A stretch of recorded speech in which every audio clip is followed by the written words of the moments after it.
I was reborn as a tiny sapling in a primitive world, pelted in the face by bird droppings every single day. Yet thousands of years passed just like that, and over those millennia, I grew from a little seedling into a towering giant. I figured life would stay just as dull as before, until the day I saved a primitive man. 3 months passed since I rescued him. One day, a commotion jolts me awake. A crowd of men, women, young and old, all clad in animal hides, has gathered at the base of my trunk. I'm still puzzling over where they came from, when the very man I once saved steps out from the crowd. He walks up and drops to his knees. Staring up at the sacred tree, he starts babbling away, bowing his head to the ground as he speaks, and everyone behind him follows suit. After a while, he finally falls silent, but he and the entire crowd stay kneeling on the ground for a long time, none of them rising. At first I'm baffled, but it dawns on me soon enough. I rustle my leaves to make a sound, and the moment they hear it, everyone scrambles to their feet, erupting in wild, jubilant cheers. I can't understand a word of their language, but their joy is infectious. I'm happy too, and so the group sets up camp near the base of my trunk and makes their home here. I begin watching these people who have settled around me. The man I once saved seems to be their leader, and he often heads out with a band of men to hunt. Whenever they return to camp with game, he carves out the creature's heart and places it at the base of my trunk. At first I have no idea what he's doing, but it eventually clicks. This is a ritual offering, and the heart is the sacrifice. To these primitive people, the heart of their kill is the most precious thing they have, which is why they offer it to the sacred tree. After each ritual, they never take the hearts away. They just leave them sitting at the foot of my trunk. My bark has a peculiar quality. No insects will come near. So over time, the hearts simply dry out in the open air. I find the sight of all those desiccated hearts rather unsightly, so I coax my roots to grow upward until they break through the soil. From there, I can use the roots to drag the shriveled hearts down into the earth. When the tribe sees their offerings vanish, it causes quite an uproar. The man immediately drops to his knees before me with his people, bowing their heads over and over, and only when I rustle my leaves do they finally rise, visibly relieved. The offerings continue as before, and I quietly bury the hearts in the ground each night. After this happens a few times, the tribe grows used to it, and their reverence for me only deepens. Every so often, led by their chief, the whole clan gathers for a grand ceremony in my honor. I watch them for several years and eventually learn their language, no more worrying about missing what they say. At yet another ceremony, the man I once saved leads his people to gather beneath my branches. From their conversations, I learn that his name is Yanfeng. These primitive people have no family names, only given names. When a child is born, they glance around, pick something they see, tweak it slightly, and that becomes the name. Yanfeng's name means the peak to the east. Yanfeng steps forward and raises a heart he has just cut from a wild boar. As he presents the offering, he speaks prayers for the sacred tree's protection, asking for more game, asking to be kept safe,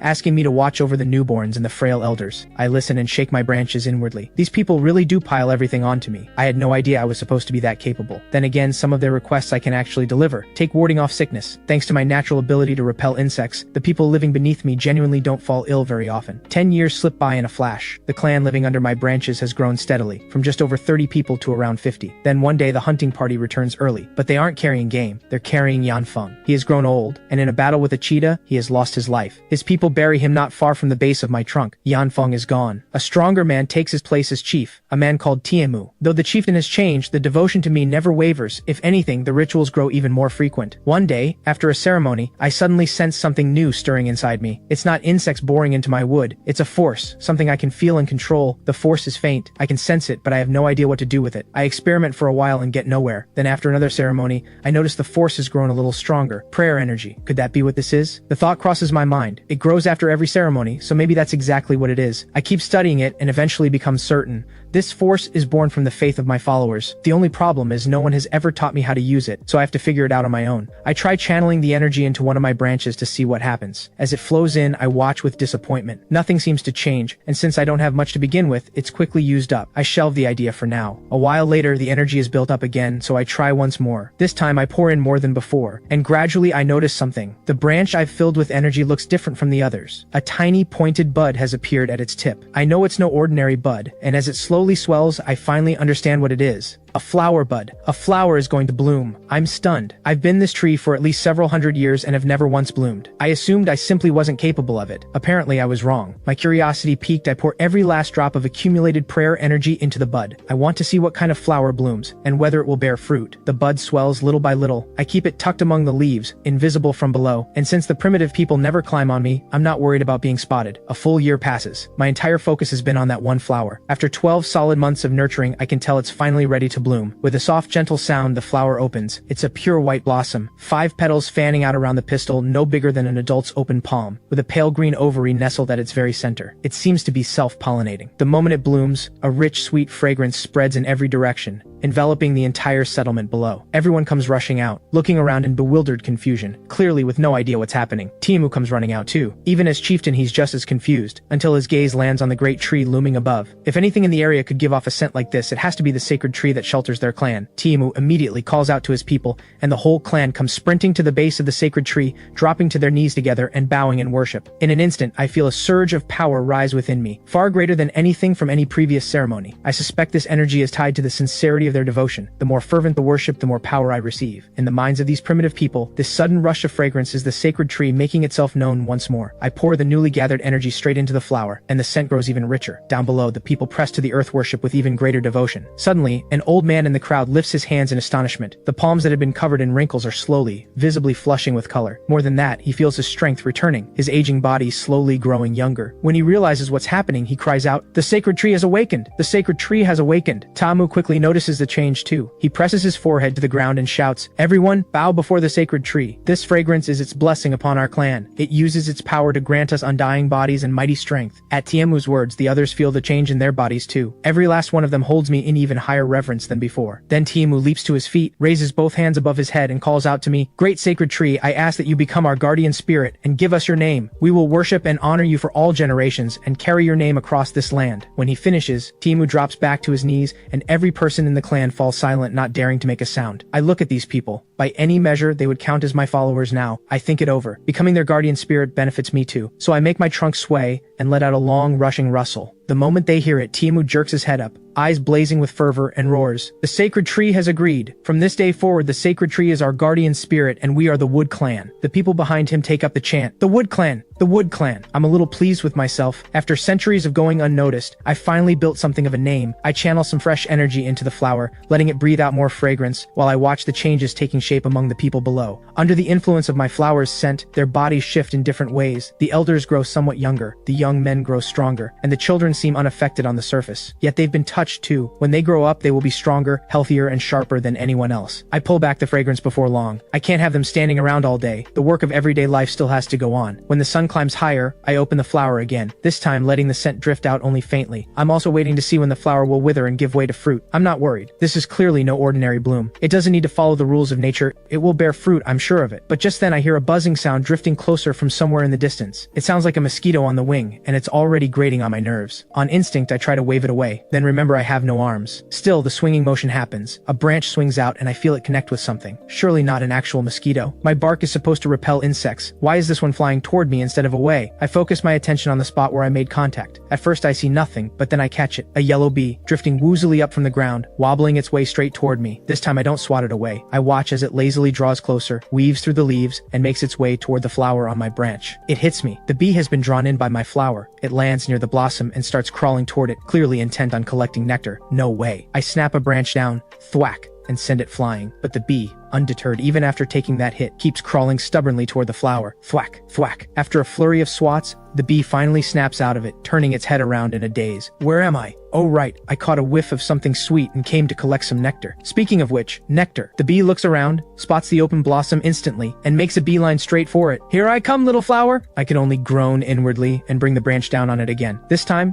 the bee finally takes notice of what's been hitting it and settles down. I expect the bee to leave after that, but to my surprise, it moves right in and makes itself at home. I find that a little puzzling. My bark is supposed to drive insects away, so why hasn't this bee been repelled? Maybe there are limits to that ability I haven't figured out yet. I don't chase it off. One flick of a branch would do the trick if I wanted, but something about this bee feels different, so I let it stay and make its home in my bark. The bee flies out every day, foraging for food I assume, and comes back each night. Despite having settled in my trunk, it still has designs on my flower. At various times throughout the day it tries to creep toward the blossom, and every time I catch it and swat it with a branch. After a while I start to wonder if this bee has a taste for punishment. Another month passes, and the flower finally withers. 5 white petals drift down, but I curl them up in a branch before they can fall far. Once the petals are gone, only a green fruit remains, small but already half the size of a clenched fist, even though it has barely formed. I can't wait to see what it becomes when it ripens, and what powers it might hold. The flower alone could strengthen people's bodies, so whatever grows from it can't be ordinary. The bee still lives on me. Even with the flower gone, it occasionally circles my trunk as if patrolling a territory. I leave it to its own devices. One day, a heated argument breaks out inside the Wood Clan. 2 groups face each other, each trying to force their view on the other. "We should should drive those people off. The sacred tree belongs to the Wood Clan alone. No outsider has any claim to it. We should wipe them out. The other side disagrees. They're only passing through. Tell them to leave and that's the end of it. Why go to war? When we migrated here, we passed through other clans' lands too and they didn't attack us. We can't do something like that. We are nothing like them. Every time we passed through other clans' territory, we moved on quickly. But these people chose to make camp on our land. They're clearly after our territory. We have to get rid of them. I've been eavesdropping and now understand exactly what the argument is about. Tiamu sits in the middle of the two groups without saying a word, so neither side backs down, and both are trying to bring him around. As chieftain of the Wood Clan, his agreement with either side would settle the matter. Chief, what do you think we should do? Someone finally puts the question to him directly. But Tiamu has a different idea in mind. He's just not sure yet. Tiamu waves his hand and says, "This matter weighs heavily on our clan, and on the sacred tree. I will put the question before the sacred tree and seek its answer." Both sides fall quiet the moment they hear that. Of course, if the answer isn't clear, why not go straight to the source? Out here listening in, I freeze. How has this suddenly landed in my lap? And the real problem is, even if they ask me, I have no way to answer. I can understand them just fine, but I can't speak. If they had a written language, I could use a branch to scratch out an answer in the dirt. But that's the thing. These primitive people have no writing at all. Not because they've forgotten it, but because they simply haven't invented it yet. I turn the problem over in my mind. If only I could speak. Making sounds is all about vibration, isn't it? Then it strikes me. Vibration. I'm a tree, but I can vibrate. And vibration produces sound, right? But I talk myself out of it almost immediately. Vibration alone won't cut it. At best, I can knock one branch against my trunk and make a dull thumping sound. That's a long way from actual speech. I keep thinking, the organs humans use to speak are the throat and windpipe. Air pushed up from the lungs causes the vocal cords to vibrate, producing distinct sounds. What I'm missing are vocal cords, so why not grow some? The idea takes shape and I get straight to work. I select a branch and begin urging it to grow, drawing on a measure of prayer energy, which once focused properly, can drive rapid growth. I guide the branch to grow into the shape of vocal cords from my memory, pushing it along with steady pulses of energy. This might take a long time, but time is something I have plenty of, and with prayer energy helping it along, the growth is far faster than normal. Within just a few minutes, a rudimentary vocal cord structure has taken shape. Next, I coax the branch to grow a small hollow chamber to mimic the function of lungs, drawing in and compressing air. Once that's done, I give it a try. Air passes through the cords and produces a strange puffing sound. The cords clearly aren't flexible enough yet. I keep at it, experiment after experiment, pushing the branch to keep growing towards something with just the right pliability. This would be impossible for an ordinary tree, but I'm not ordinary. I'm a tree sustained by faith, and in the end, after dozens of failures,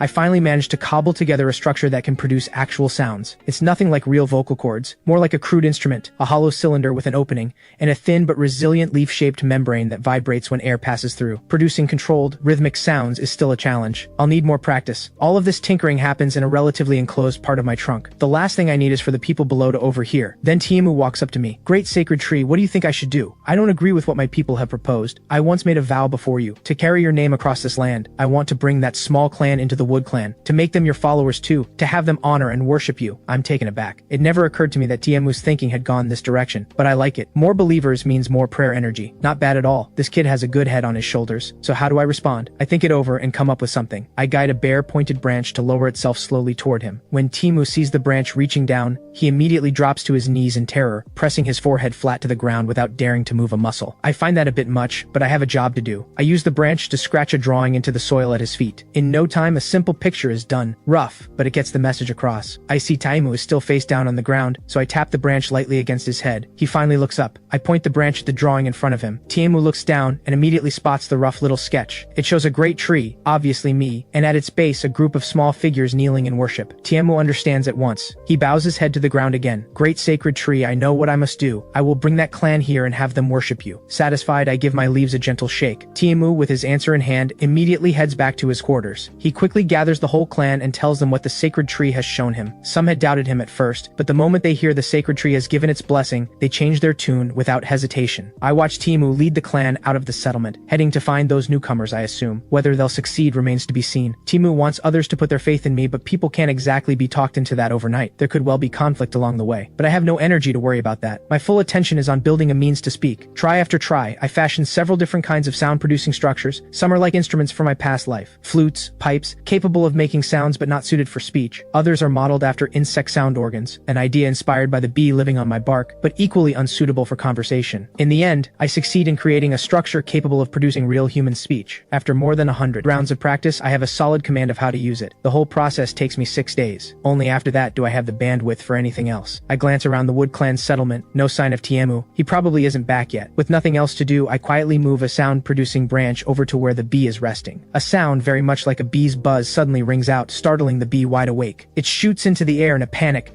darting back and forth, searching for the source. I watch it zigzag around and laugh to myself. It feels just like teasing a cat or a dog, except my target is a bee. I've been suspecting this bee is no ordinary insect. It always moves alone, and I've never once seen another of its kind. On top of that, it's unusually large, close to the size of an adult's fist. No normal bee could possibly be that big. Luckily, my trunk is massive enough for the bee to hide in without being noticed, and since I always keep it away from the primitive people, no one in the Wood Clan has ever spotted it. 2 more days pass, and Tiemu returns with his people, but without any new additions. Only his own clan members have come back. I know right away that things didn't go to plan, but hadn't they said it was just a small clan? How did Tiemu's group fail to convince them? I'm confident the Wood Clan members, strengthened by my blessing, are physically superior to any average primitive person. Yet Tiemu still came up short. That makes me genuinely curious. Just what kind of clan are they dealing with? Before long, Tiemu comes to me with a report. Great Sacred Tree, I have failed you. I was unable to bring that small clan back. I speak up suddenly. No matter. Tell me the specifics about that clan. Tiemu's face goes pale. He looks left and right, unable to find where the voice is coming from. Stop looking. I'm right in front of you. I am the sacred tree you speak of. Tiemu freezes. His eyes go wide. Then he presses himself to the ground and cries out, Great Sacred Tree, you can speak? Before I can answer, Tiemu mutters to himself, I was wrong. Of course the Great Sacred Tree can speak. It must be that we weren't devout enough before, and only now that we've satisfied the sacred tree has it chosen to speak to us. I pause, then let it go. No point in explaining. Don't spread word of this for now, and don't tell the rest of the Wood Clan. First, tell me everything about that other clan. I say this because I'm afraid Tiemu will start shouting for the entire clan to come pay their respects. The ceremonies do generate a good amount of prayer energy, but too many in a row gets tiresome, and truth be told, prayer energy trickles in even without rituals, just more slowly. Tiemu rises from the ground, a goofy grin spreading across his face. Great Sacred Tree, this is wonderful, truly wonderful that you can speak. Oh, right. I brought my people to that small clan. They only number around 30. In terms of sheer numbers, the Wood Clan has nothing to fear. Then why did you fail? Tiemu explains. That clan is small in number, but they too have a guardian spirit. A guardian spirit. I've heard those words before. Does a guardian spirit carry some deeper meaning in this world? What guardian spirit do they follow? Tiemu answers. Their guardian spirit is a dark tortoise, and they carry it with them when they travel. A guardian spirit that can be carried? I file that detail away. It's a shame I'm a tree. I can't exactly move around freely. Tiemu continues, I met with their chieftain and asked that they worship you, Great Sacred Tree. But their chieftain told me they would only worship their own guardian spirit. Then he took me to see it. A black tortoise about the length of my forearm. Tiemu holds out his arm to show the size. So I gave him another condition. If they refused to worship you, they would have to leave this land. I nod silently and listen on. But their chieftain said the land here is rich and plentiful, and they would not give it up without a fight. He challenged us to battle. I agreed on the spot. I figure they must have lost the fight. Otherwise, Tiemu wouldn't have come back empty-handed. But his account doesn't quite match my guess. Though the Wood Clan received your blessing and gained stronger bodies, the Dark Shell Clan had received their own blessing from that black tortoise, one that gave them powerful defense. I fought their chieftain, Penshen, but could not break through his guard at all. However, Penshen couldn't defeat me either, so I decided to return first and seek your guidance. Tiemu finishes and looks at me with hopeful eyes, clearly expecting me to grant him greater power. That puts me in a bit of a bind. I've done very little research into how to grant power, and even if I had, what kind of power could I offer? All I have inside me is prayer energy, and the only things I've ever used it for are nurturing a flower and speeding up branch growth. That flower has just produced a small fruit, and it isn't ripe yet. Speaking of the flower, something suddenly comes to me. When it withered, I saved all 5 fallen petals. I quickly go to check on them. Several months have passed since the flower died, yet all 5 petals are still as fresh as the day they fell. Perhaps they could be of some use. I use a branch to lift one petal and bring it to Tiemu. Eat this petal. I keep my words plain and direct. No, give it a try. I'm the sacred tree.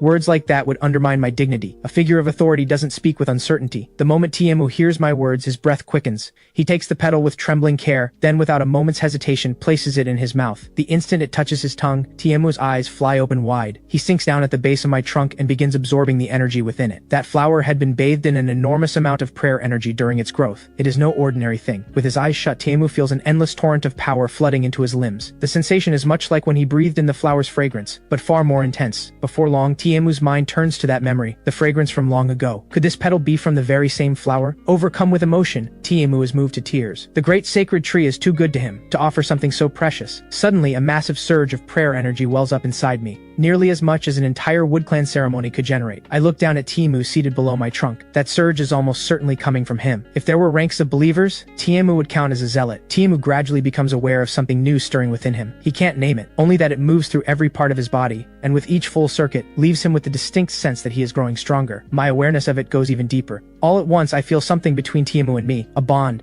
as though we share the same bloodline. It's no illusion. The feeling is real, like Tiemu is one of my branches, and yet different from a branch. I can sense him, but but I cannot control him. Then Tiemu's eyes snap open. He shoots to his feet and lets out a roar at the sky, startling me so badly that my whole body shakes, leaves rustling from trunk to crown. Then I see it. A faint green mist rises from Tiemu's body, wrapping around him, and within that mist the outline of a great tree takes shape, bearing a striking resemblance to my own form. Tiemu notices the change on his own body. The Wood Clan, hearing his roar, comes pouring out of their shelters, armed with wooden clubs and stone-tipped spears, charging to the sacred tree, only to find Tiemu standing there, wrapped in a green glow. "Chieftain, what's happened to you?" Tiemu clenches his fist, feeling power surge through his entire body, and breaks into a great booming laugh. Then he reins in the laughter, drops to one knee before me and says, "Thank you, great sacred tree, for this gift of power.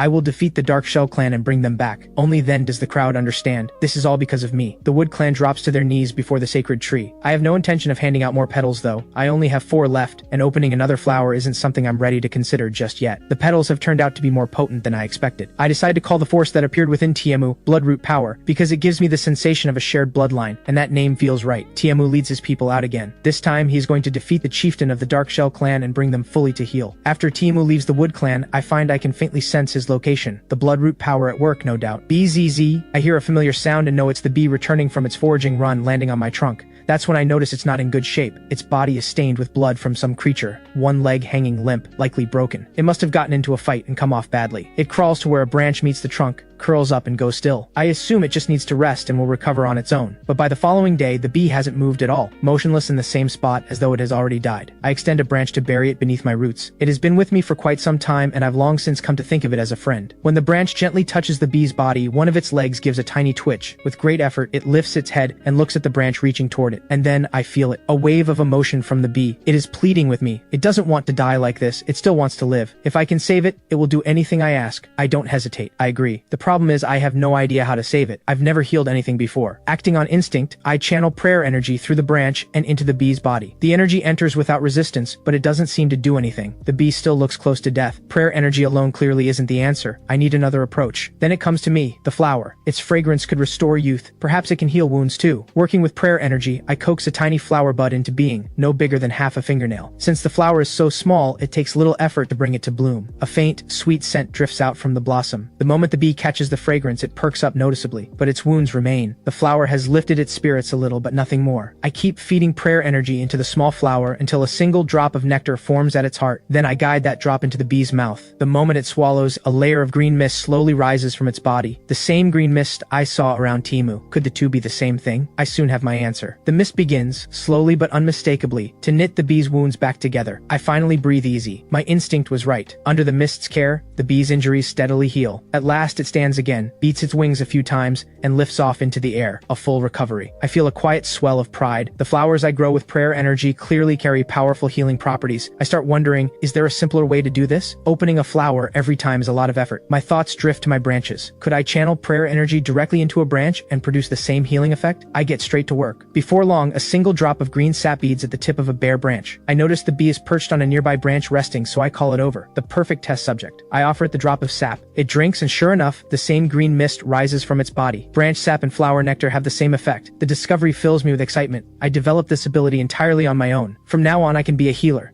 A great tree that tends to the wounded and saves lives. When the excitement settles, I notice the connection between the bee and me has deepened. It's different from the bloodroot bond I feel with Tiemu. I find I can communicate with the bee directly, mind to mind. It can't speak in words, only buzz, but I understand every bit of what it means to convey. Not bad. From now on, you're my sidekick, responsible for security patrols in the surrounding area. BZ. At your command, Great Sacred Tree. From now on, call me Boss. Not Great Sacred Tree. Boss. You don't seem to have a name. From now on, I'll call you Goldenwick. Wonderful. I have a name. From this day forward, I am Goldenwick. I give the little bee its name and officially make it my sidekick. Goldenwick, what can you do? Boss, I'm really only good at biting things. My bite is strong, though. I can chew through a lot. That doesn't sound especially impressive. This won't do, I think to myself. Goldenwick, after drinking the tree sap, do you feel any kind of power stirring inside you? I wonder if I can help Goldenwick tap into bloodroot power too. That might make it a real force to reckon with. Goldenwick closes its eyes and reaches inward. After a moment, traces of green mist begin drifting from its body. I give a small nod. Good, bloodroot power is there. But a moment later, the green mist begins to thin, and then a different mist, golden yellow, starts rising in its place. That, I hadn't expected. It seems Goldenwick has gifts of its own. I can see it clearly. The yellow mist is also bloodroot power, but not the kind I gave it. This is something that has awakened from within Goldenwick itself. At last the golden yellow mist wraps entirely around Goldenwick's body, and within it, the hazy outline of a much larger bee shimmers into view. Goldenwick opens its eyes and stares at the mist surrounding it, and the faint, oversized bee silhouette looming within, clearly stunned. Boss, what is this? This force is called bloodroot power, I explain. It comes from within you. What it can do is something you'll have to discover for yourself. Goldenwick nods slowly, half understanding. I can't teach it much more than that. I've only just discovered bloodroot power myself. Something puzzles me though. Why could Goldenwick awaken its own bloodroot power when Timu couldn't? The form that appeared around Timu was clearly modeled on my own tree shape, while the shape that emerged around Goldenwick was its own bee form. All I can do for now is guess that something about the human body is different. It will need more study. Goldenwick draws its power back in. Boss, I want to go out for a bit. Going foraging? Go ahead. Carry on as usual. If I need you for something, I'll call. Goldenwick buzzes into the air. Boss, actually, I want to go get revenge. Yesterday, while I was out looking for food, I ran into a snake. It tried to steal what I had, so I fought it, and lost. Hold on, I say, caught off guard. You were fighting a snake over food? What do you normally eat? Lots of things, really. Nectar, fruit, bugs, basically whatever I can find. Well, I'll be. I had assumed it was just a simple nectar-gathering bee. Turns out it's carnivorous. Not unheard of course. Hornets, wasps, and killer bees all hunt insects. I know I misjudged Goldenwick, but that's the extent of it. I tell Goldenwick to be careful. A snake is not an easy opponent for a bee, and a full day has already passed, so the snake has surely moved on. But Goldenwick says, Boss, I don't think it's gone anywhere. There's a large settlement nearby, and the people there keep snakes. That snake belongs to one of them. Another clan? The significance of what Goldenwick has just said hits me immediately. This is important intelligence. I think it over and give Goldenwick its orders. Goldenwick, put your revenge aside for now. I need you to do something for me first. Go to that snake-keeping clan and find out everything you can. How many people there are, what their guardian spirit is. Come back and report when you're done. It's about staying one step ahead. As the Wood clan grows, it will inevitably have to deal with neighboring clans. Knowing the other side's details in advance, whether you're forging an alliance or preparing for a conflict, gives you the upper hand from the very start. Goldenwick flies off. I watch it disappear into the distance, guessing that the snake-keeping clan is still some ways from the Wood clan. My trunk now stands about 50 meters tall, so I have a wide field of view, and within that range there is no other settlement in sight.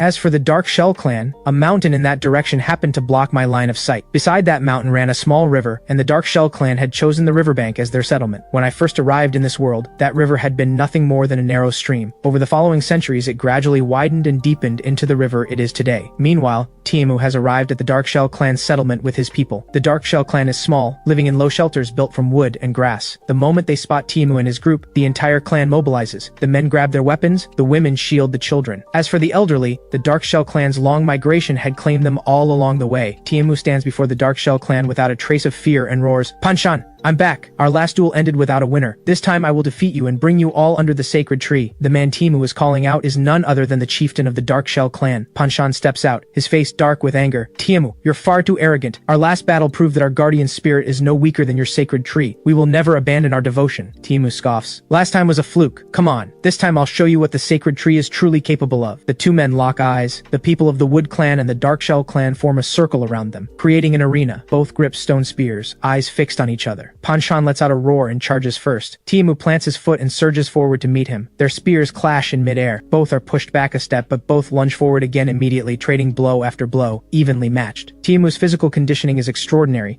Even after prolonged fighting, he shows no sign of fatigue. Panshan, however, is gradually losing ground, yet his body is as hard as a tortoiseshell.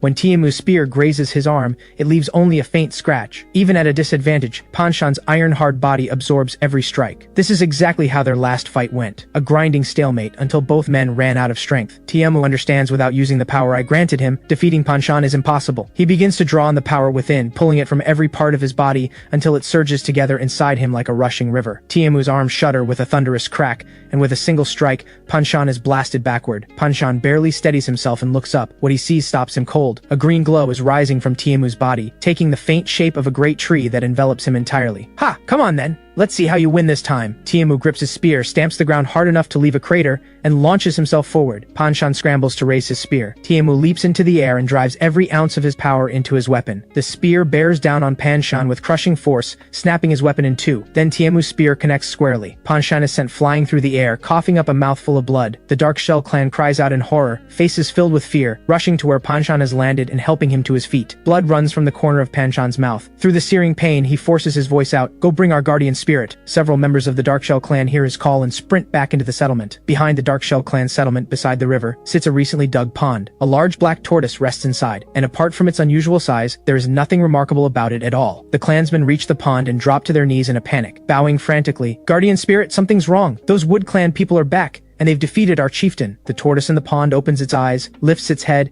and fixes its gaze on the one who spoke. "Our chieftain sent us to bring you. Please help us defeat that horrible man." The tortoise gives its head a slow shake. Taking that as a response, the clansmen jump into the water, lift the tortoise, and carry it out. Outside the settlement, Tiamu lowers his spear, and within moments the mist around his body draws back inside him. The Wood clan erupts in cheers at Tiamu's victory. Tiamu waves his hand and shouts, "All of this is the power of the sacred tree! The sacred tree!" He lets out a few more cheers, then strides toward the Darkshell clan. "You've lost. As agreed, you will come back with us, offer tribute to the sacred tree, and follow it from this day forward." Supported by his people, Panshan faces Tiamu. "This isn't over. We still have our guardian spirit." Tiamu's expression hardens with fury. "You dare break your word." The Darkshell clan raises their weapons as one. The Wood clan charges forward, but Tiamu holds them back just in time. Without that, a full battle would have been unavoidable. Tiamu's face darkens. "I'm giving you one last chance. Come with us." Just then, the men carrying the tortoise push through the crowd and step forward. Panshan spots the black tortoise and cries out, "Guardian spirit, please help us fight them off." Tiamu immediately tenses, the mist rising from his body at once. But then, the black tortoise suddenly opens its mouth and bites down hard on Panshan's hand. Panshan cries out in pain. The men carrying the tortoise instinctively let go, and it drops straight to the ground. Then, to everyone's astonishment, it crawls away without looking back. Panshan watches in disbelief as it retreats and shouts, "Quick, bring it back!" Tiamu's expression shifts. He throws his arm out. "Stop them!" The Wood clan and the Darkshell clan immediately clash. Under Tiamu's watchful eye, the black tortoise crawls to the riverbank, drops in and vanishes. Before long, every last member of the Darkshell clan has been captured. Tiamu stands over to the barely conscious Panshan with a satisfied smile. "Even you didn't see that coming, did you? The guardian spirit you put your faith in just ran away. From this day forward, there is no more Darkshell clan." Panshan coughs up blood, his eyes glazing over, and breathes his last. Tiamu finds a place to bury Panshan's body, then leads the remaining members of the Darkshell clan back. From a distance, I watch Tiamu and his group return in triumph, a crowd of primitive people trailing behind them with their families, clearly the former Darkshell clan. From now on, these people will need a new name. They'll be absorbed into the Wood clan, though that process will take some time. Tiamu brings them back to the Wood clan settlement and leads them before me. "This is the sacred tree that our Wood clan worships. From this day forward, you will worship the sacred tree as well." The group kneels before me and bows in worship, but I only receive a faint trickle of prayer energy. I know perfectly well that these people don't truly believe yet, but I'm confident they will become genuine followers before long. After leading the newcomers through the ritual, Tiamu begins settling them in. The Wood clan's current population stands at 61. With 32 new arrivals from the Darkshell clan, the total now reaches 93. Deep in the night, Tiamu comes alone to my side and calls out softly, "Sacred tree." I'm not asleep, of course. Since becoming a tree, I rarely sleep. Sometimes, out of boredom, I let my thoughts go blank and stop thinking altogether, which is a little like sleeping, I suppose. I make a sound. "Tiamu, you did well." Tiamu grins. "Sacred tree, it's all because of the power you gave me. Without it, I never could have defeated their chieftain. So what brings you to me tonight?" Tiamu recounts the day's events in full. When he finishes, he asks, "Sacred tree,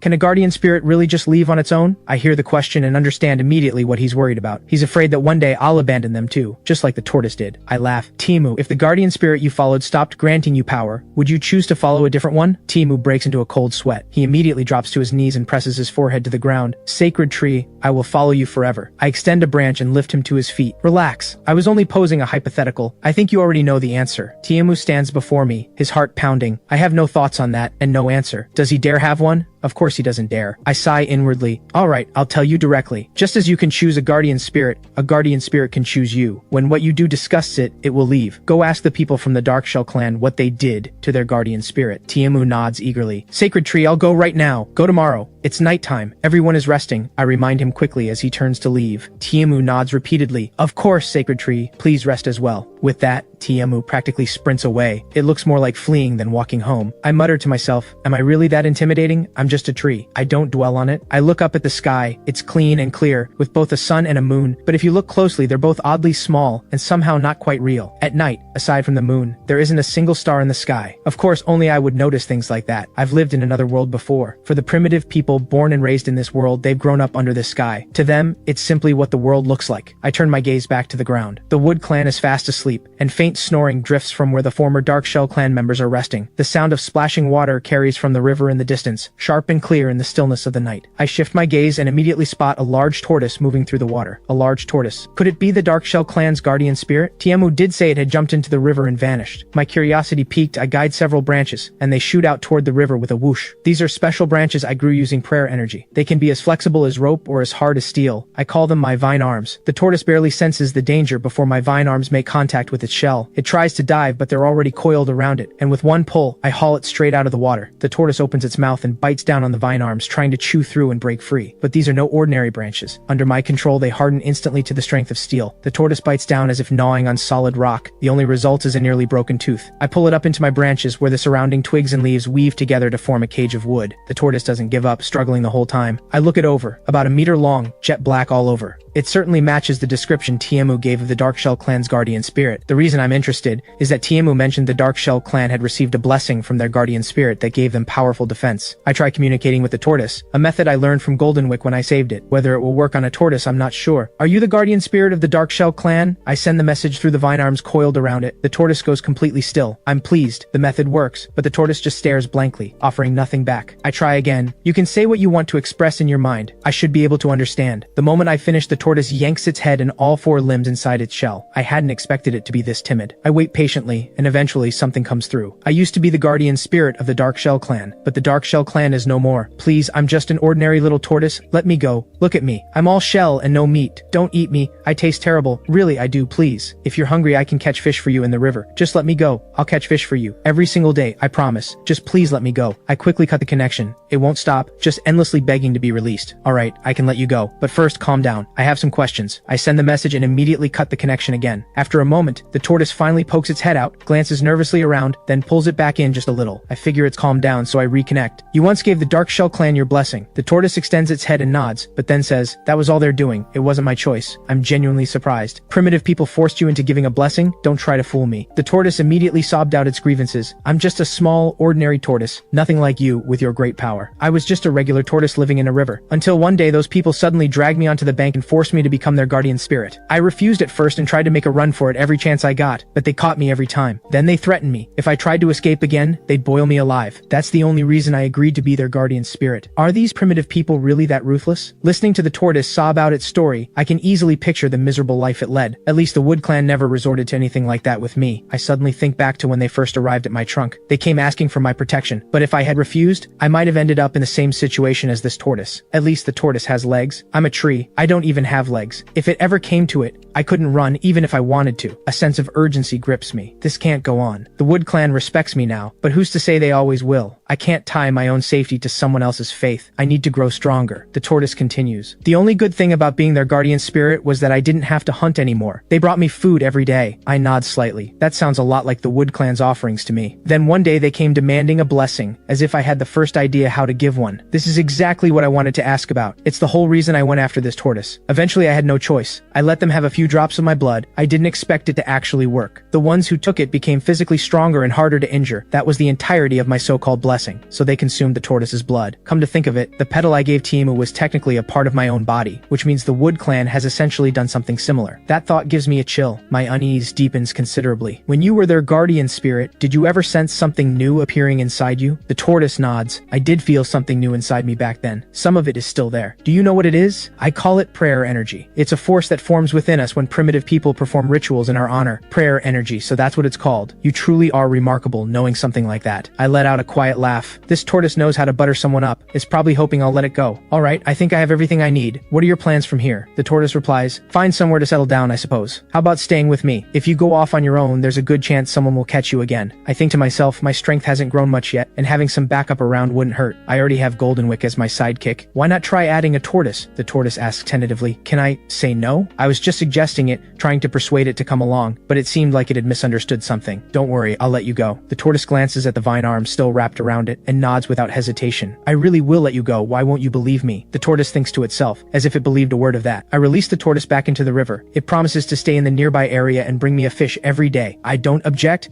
Giving it something to do isn't a bad idea. After releasing the tortoise, I fall into deep thought. I look at the Wood Clan settled beneath me. I've always held on to the fact that I was once human, and because of that I've had a certain fondness for these people. That's why when Timu came to me for help, I gave him the petal without a second thought. But the tortoise's story has made something clear to me. In the eyes of these primitive people, I am simply a tree. If the day ever comes when they grow stronger than me, things could turn dangerous. That said, I can't afford to abandon them. The prayer energy they generate is genuinely helping me grow. Going forward, I need to handle this relationship carefully, neither blindly helping them nor completely ignoring them. The next day, Tiemu goes to the former Darkshell clan members and asks them about the tortoise. I listen to every word of their exchange. Their account closely matches what the tortoise told me the night before. They had indeed captured the tortoise and forced it to give its blood in exchange for the blessings they received. Tiemu walks out of the former Darkshell clan's quarters with a complicated expression. He comes alone to stand before me, tilts his head back to look up at my tall, straight form, and after a long silence, speaks slowly. Sacred tree, I've spoken with the people from the Darkshell clan. I know now what they did to their guardian spirit. But Tiemu's eyes grow fiercely, resolute. The Wood clan will never do something like that to you. I listen in silence without responding. Tiemu drops to his knees before me. Sacred tree, as long as I draw breath, I will not let anyone harm you. The moment he finishes speaking, a powerful surge of prayer energy flows into me. It brings genuine comfort, enough to make me feel that giving Tiemu the petal was not a mistake. A single person's words won't change how I approach the whole clan, but I rustle a few branches to let him know I heard him. Tiemu doesn't linger long. He is chieftain of the entire Wood clan, and there is much that needs his attention. Toward evening, Goldenwick returns from its scouting run, weaves through the leaves and lands on a branch. Boss, I'm back. Good work. What did you find out? Goldenwick drops the cheerful act and turns serious. I did a thorough investigation. The snake-keeping clan calls itself the Serpent Clan. Their guardian spirit is a giant snake. It took me a while, but I found the snake on a mountain a few hundred meters from their settlement. The thing is enormous, about this big. Goldenwick takes to the air and traces a circle, roughly 2 meters across. I'm genuinely taken aback. If that snake is really that large, calling it a snake is almost an understatement. Python would be more fitting. With the Serpent Clan's continued worship, it could one day evolve into a sea serpent, or even a dragon, if this world has the conditions for that kind of transformation. Goldenwick lands again and continues. The Serpent Clan has around 200 people. They're skilled hunters who frequently go deep into the mountains to track game. They also keep snakes, almost one per person, and many of them are venomous. My mood darkens after hearing this. The Serpent Clan is formidable. Compared to the Wood Clan, they have more than double the numbers, and the gap in overall strength is even wider. If the two clans came to blows, the Wood Clan would stand almost no chance. We need to grow, and fast. I think it over carefully. The first step is to introduce farming. Right now, the Wood Clan relies mainly on hunting with some gathering on the side, but as the population grows, that alone will never be enough. I don't act on it right away though. The timing needs to be right. In the meantime, I focus most of my energy on researching how prayer energy can be applied in combat. Previously, I've mainly used prayer energy to accelerate my own branch growth, which is how I developed the vine arms with their extraordinary toughness. Beyond that, prayer energy can grow branches with healing properties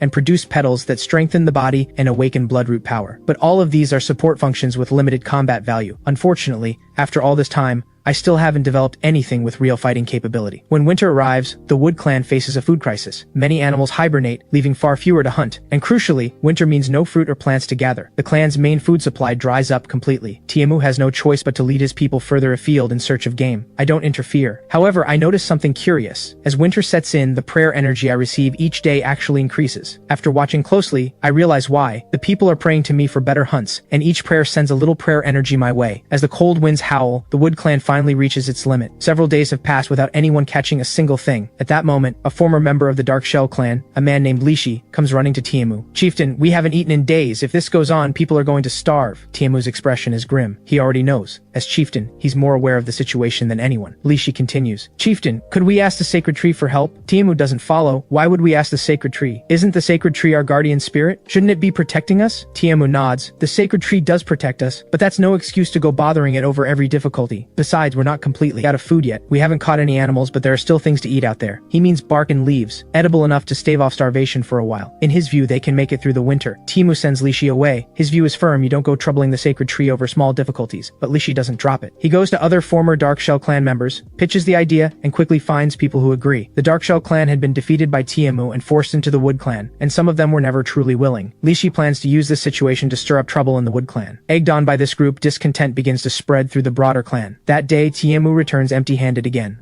Another failed hunt. Lishi seizes the moment, rallies a group, and blocks Tiamu's path. Chieftain, still nothing again today? Surely you're not making us eat bark again? Tiamu takes in the crowd behind Lishi, mostly former Darkshell clan members, with a few Wood clan people mixed in. His brow furrows, anger simmering beneath the surface. What is this? If you don't like eating bark, go out and hunt something yourself. Several of Tiamu's hunting companions standing behind him chime in. Exactly. If you're so capable, go hunt something yourself. Get out of the way. What do you think you're doing blocking the path? Lishi has no intention of moving. His whole purpose today is to push Tiamu into taking the group before the sacred tree. Chieftain, I already suggested a solution. We go to the sacred tree and ask it to give us food. Then none of us have to keep eating bark. His words are immediately met with a chorus of agreement. That's right, Chieftain. Let's go to the sacred tree. It can give us food. We know it can. Please take us there. Tiamu's expression darkens further. These people are trying to force his hand. He slams one foot forward. The entire crowd flinches back and the area falls dead silent. Tiamu scans every face in the crowd, committing them to memory. Is this what all of you think? No one dares to answer. Finally, Lishi steels himself and calls out, yes, that's what we all think. Tiamu smiles, an unsettling smile. Then gather every last member of the clan. We'll all go to the sacred tree together. Lishi quietly exhales with relief at those words, already wondering how the sacred tree will respond. If the sacred tree can't provide food, he'll have grounds to talk the clan out of following it. And if it actually does provide food, he simply doesn't believe it's possible. Where would a tree that can't even move get food from? He's been watching all along. As far as he's concerned, it's just a very large tree, nothing more. Before long, every member of the Wood clan has gathered before me. Quiet murmuring fills the air. Some believe the sacred tree will provide, others don't. As chieftain, Tiamu walks at the front. He steps up to me and leads the clan in worship. I've been watching the whole time. Everything that happened after Tiamu returned,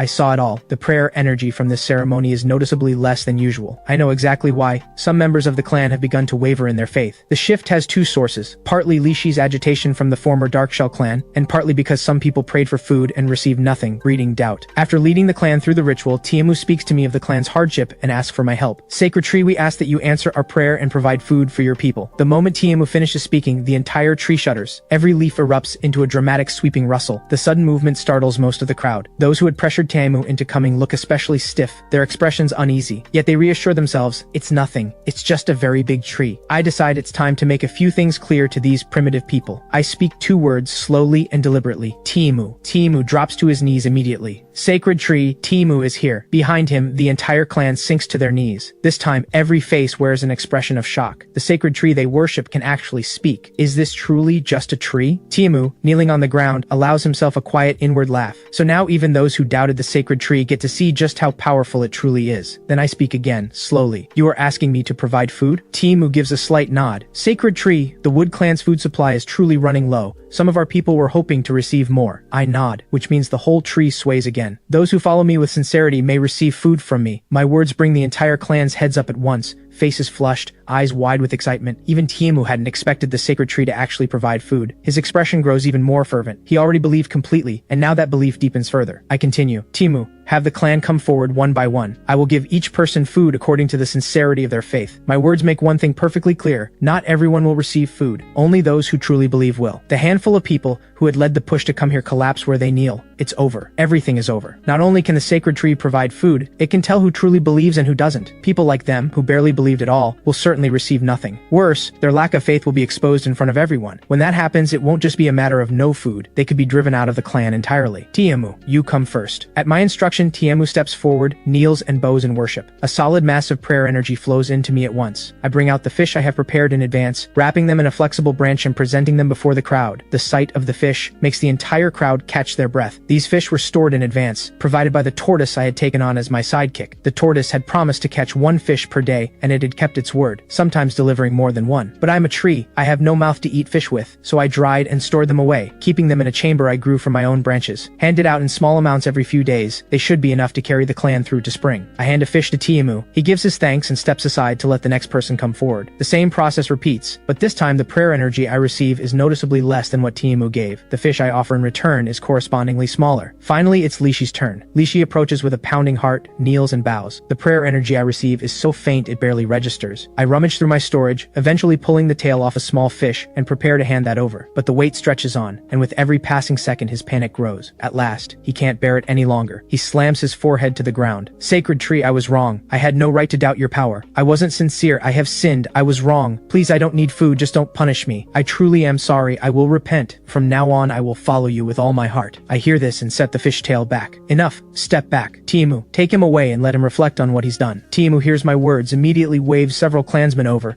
and has Lishi escorted away. confined to his quarters until further notice. Listening to Timu's handling of it, I think to myself that they should probably build a proper prison at some point. But then again, the Wood Clan still struggles to feed itself. That's clearly not a priority right now. After Lishi is taken away, Timu continues calling the rest of the clan forward to receive their food. Before long, nearly everyone has received something. The small number who haven't are all taken away by Timu's people and confined to their homes. After all this, the clan's faith in me rises noticeably across the board. In their eyes, I am no longer simply a large tree, nor merely a guardian spirit. What I am exactly, none of them have found the word for it yet. I send everyone else away and keep Timu behind. He knows I have something for him. Sacred tree, what do you wish of me? I speak slowly. Timu, do you understand why today happened? Timu lowers his head. Sacred tree, it's because I failed to manage the clan properly. I allowed people with no real faith to remain unchecked. That's correct. You do bear responsibility here. Timu's expression falls. I accept whatever punishment you see fit. I laugh. The leaves rustle with it. Timu hears the laughter and looks up in confusion. Timu, I'm not blaming you for failing to control your people. What I want to ask is, why is the clan short on food in the first place? Timu thinks for a moment. We weren't able to catch enough game. I sigh inwardly. Getting Timu to work it out on his own would take too long. Better to be direct. Timu, have you ever paid attention to the grasses and plants that produce seeds? Timu blinks at the question, thinking it over. He's always focused on tracking animals. The women who gather plants and seeds would know far more about this than he does. I see him thinking and continue. If you collected those seeds and planted them in the ground when spring comes, what do you think would happen? Timu answers without thinking. They would sprout. Exactly. They sprout, they flower, and by autumn they produce far more seeds than you planted. Plant one seed in spring and you can harvest a whole cluster by autumn. Do you understand what I'm getting at? Timu turns this over in his mind. One seed becomes a handful of seeds. That really is possible. His breathing quickens. Sacred tree, does that mean we could have as many seeds as we could ever need? We'd never have to worry about going hungry in winter again. This is incredible. I can tell Timu has grasped it. He's already thinking about it so intensely that he wishes spring would arrive tomorrow. But knowing to plant seeds is only the beginning. They'll also need to know how to choose good land, when to sow, what tools to use, none of which these primitive people have any idea about. All of it will have to come from me. I could choose not to teach them and let them figure it out over several years on their own, but that's far too slow for my purposes. Timu,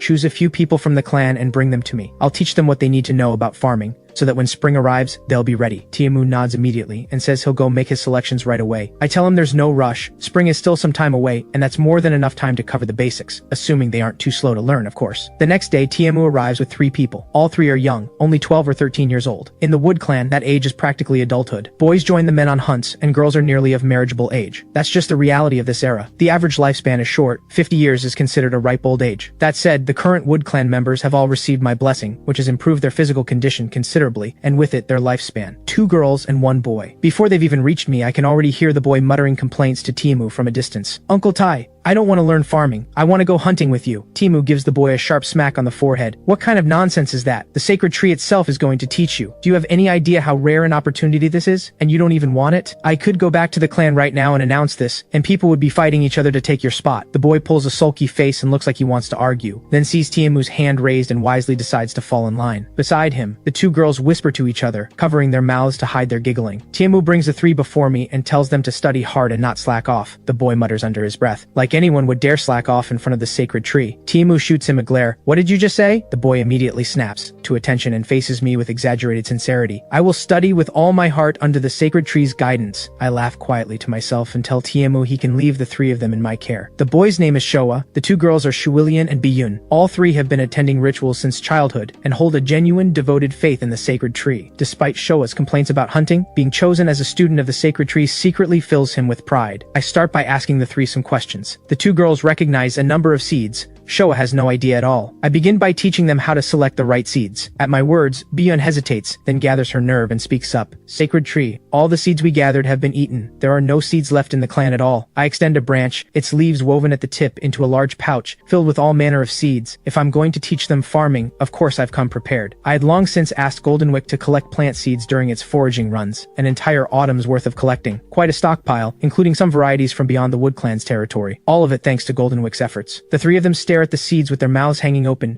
each thinking the same thing. How does the sacred tree have so many? I don't offer an answer. I let them wonder. With seeds in hand, the lessons can begin. After going through seed identification, I teach them how to make farming tools and how to use them. All 3 are quick learners. It doesn't take much effort to get them up to speed. Then comes practice. I have the 3 of them pick a plot of unused land by the river and clear it with their tools. This patch will serve as both their training ground and the site of the first planting in spring. The Wood Clan members see the 3 of them digging by the river and come crowding over, curious. I instruct the 3 to keep working while explaining what they're doing to the onlookers. By the time spring arrives, nearly everyone in the Wood Clan has a basic understanding of farming. I track the seasons carefully, and the moment spring arrives, I tell the three to put the selected seeds in the ground. The rest of the Wood Clan comes to help, trusting my words without question. Dozens of plots of varying sizes are cleared along the riverbank, and every one of them is planted. But planting is only the beginning. Farming requires ongoing care. Regular fertilizing, weeding, keeping pests away, and more. Even with my guidance, the clan runs into plenty of problems on this first attempt. Without my help, it would probably take years for them to work things out on their own. In the course of teaching, I discover something new about myself. I can read exactly how well the crops are growing and know precisely what needs to be done and when. Even without any hands-on farming experience, I can guide others accurately. Half a year passes, some of the faster-growing crops have already produced seeds, and the Wood Clan celebrates its first harvest. Led by Showa and the two girls, a group of women and children work together to bring in the ripe crops. The crop resembles wheat, though its seeds are only about half the size of wheat grains. Even so, for the Wood Clan, this is an entirely new experience. The first time they have ever produced food this way. Tiamu looks at the heaping pile of seeds and beams with joy, and there are still plenty of crops in the ground yet to ripen. Tiamu can already picture it. If they keep planting and harvesting, the clan will have more food than they could ever eat. They might not even need to hunt anymore. Tiamu spots Showa grinning proudly and asks, "Showa, do you still want to go hunting?" Showa laughs happily. "Uncle Tai, the sacred tree is just incredible. All of this is its gift to us." Timu nods with equal admiration. "Indeed, this is all the sacred tree's blessing. This winter we'll never have to worry about going hungry again." Uncle Tai, with a suggestion. "Uncle Tai, I think we should clear more land and plant even more seeds." Timu nods. "Agreed. But before that, there's something important we need to do first. Offer tribute to the sacred tree." Showa slaps his forehead in embarrassment. "Of course, Uncle Tai is right. We should make an offering to the sacred tree." Then Showa says abruptly, "Uncle Tai, I think sacred tree isn't quite the right title." Timu's expression drops and he stares at Showa in anger. "What are you saying, you little brat?" Showa quickly explains. "Don't misunderstand, Uncle Tai. I mean, it doesn't sound grand enough. It doesn't fully capture how great the sacred tree truly is." "Not grand enough?" Timu thinks to himself, "Isn't sacred tree already impressive? What word could possibly capture its greatness better?" "Alright then, what do you suggest? You'd better have something to say, or I'll deal with you myself."